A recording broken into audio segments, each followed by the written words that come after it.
We've been speaking about a wealth tax on this channel for some time now, and I think it's appropriate. I think it's a topic that needs to be had and discussed because of the state of the UK economy and the state of society. It feels like things aren't working, and we know that there are black holes in our public finances, and money from the uber wealthy, super rich, who aren't currently being taxed fairly, I believe, could help with making sure that our society is able to run smoothly. In this video, though, what I want to do is I want to kind of draw your attention to an article that's in The Guardian right now. And this takes out an example of what's happening in Spain and extrapolating out how much money could be generated by simply taxing a part of the super rich. And the number is actually quite mind-boggling. We'll come to that a bit later on. But what is also worth discussing in this video is what needs to happen so that this type of thing isn't just a pipe dream. It's not just something that got spoken about or is a headline in a newspaper. It actually gets implemented by government. And I'm open to hear your comments in the comment section down below. And I'll entertain everything apart from, riots and anything that could take away from the actual merits of this conversation, of what we would like to happen in the future. So put them down below in the comment section because I'd love to hear the different ideas that you would have around how we could actually make this happen. And it's worthwhile also talking about the obstacle that will prevent this from happening, because there is a very, very clear obstacle, even in the current government, that will prevent this from happening. Now, let's jump into the article itself, okay? Because the article itself is quite interesting. Again, it takes from this idea of the fact that this is already happening in Spain right now. And when you think about the impact that this is going to have in Spain, is actually quite profound. So this is the article right here. It says, wealth tax on super rich could raise 1.5 trillion globally, campaigners say. Now, the Tax Justice Network and said trillions could be raised with a feather-light tax on the 0.5% of richest households, copying a current Spanish tax. So this is something that is already happening in Spain. We already have grounds for which we can test this upon in terms of its effectiveness and whether people move from Spain to other places because of this tax. And that's a point of discussion as well.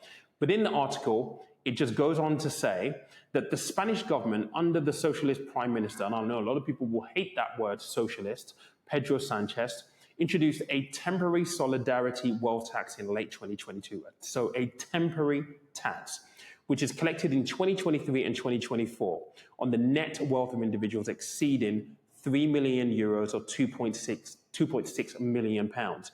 It is estimated to apply to the richest 0.5% of households. Now, it says here the Tax Justice Network said applying a similar tax to the top 0.5% of wealthiest households worldwide at a rate between 1.7 and 3.5% could raise about $2.1 trillion. That's 1.5 trillion pounds.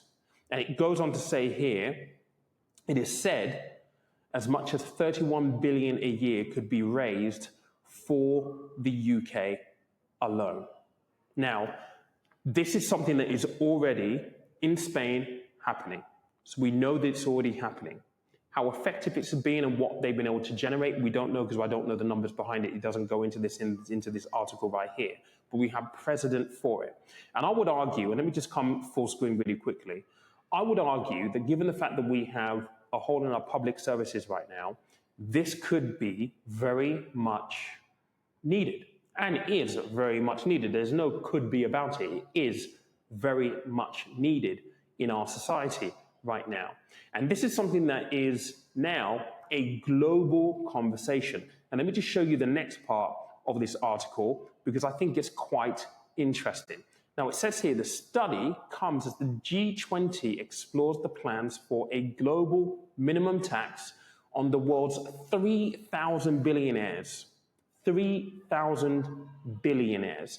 And I think that is worthwhile talking about in itself. If you think about the rise and the expansion of wealth and the growth between the top 0.1% of society and the rest of everybody else, that has happened at an exponential rate, I would argue, over the past 10 years.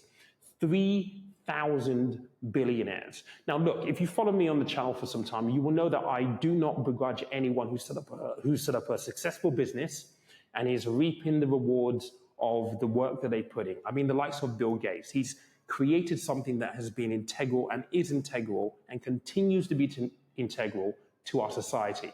We all need computers, and he has gained financial benefit off the back of that. It just so happens that him being Bill Gates, he's got the Bill Gates and Melinda Gates Foundation. He's given away a lot of his money. Not all billionaires are going to be that way inclined. Not all millionaires are going to be that way inclined either. And so where these people have the ability to pay very, very high fees for tax evasion, tax evasion is a strong word. Let me be correct in terms of the profession.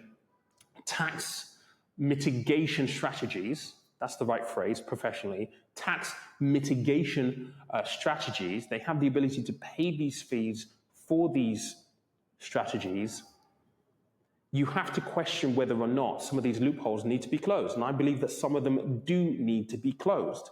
However, whilst this is a global conversation right now, and the US is also included in this part of the conversation because Joe Biden has been very, very, very open in the fact that he wants to introduce some kind of wealth tax. And he's proposed different manners in ways in which we can do this, some very, very unpopular, some very, very unpalatable.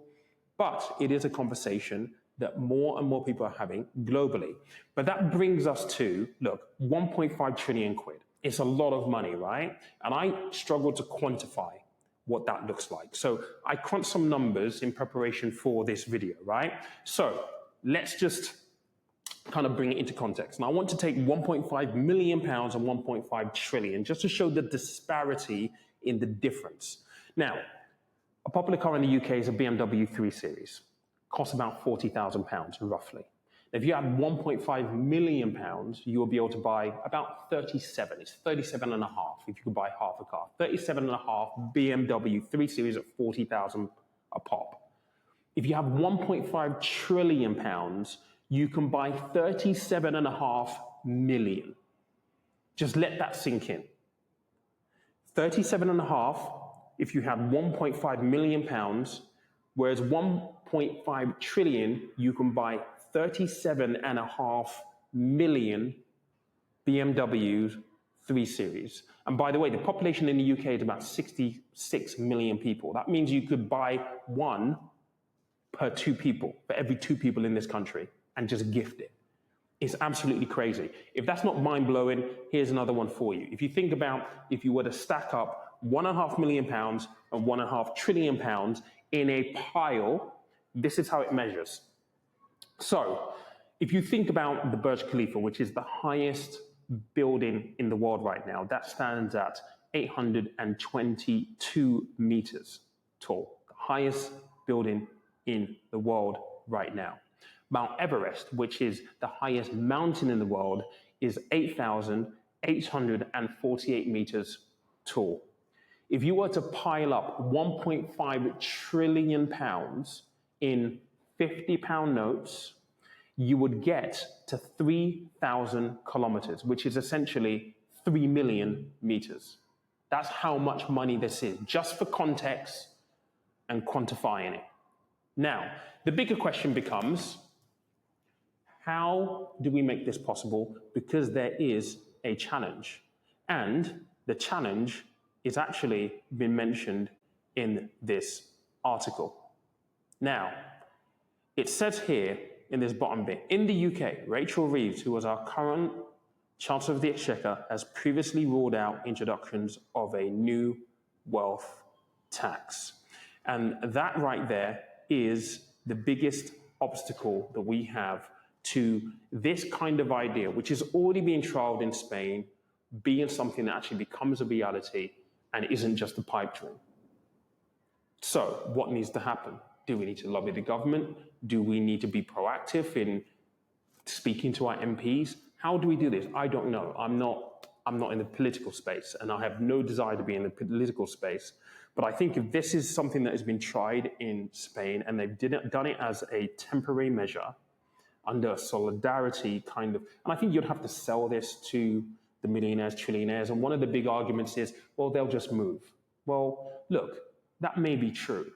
But because this is now becoming a global conversation, you then have to talk about how do you close the loopholes in the places that they would move to. Sure, there are going to be countries where they want to create a tax haven, right?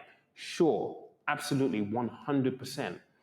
But how do you, within the confines of maybe the G7 or the G20 or whatever construct you want to put it in, make sure that you have wealth taxes implemented so that no matter where they go, they're going to have to pay extra tax. And so the choice to leave and just go somewhere completely different becomes less attractive. I don't know the answer to the question. Maybe you do in the comment section down below. Please let me know. But this is one that I thought would be really, really interesting as a conversation. Let me know your thoughts. Thanks for watching. Cheers.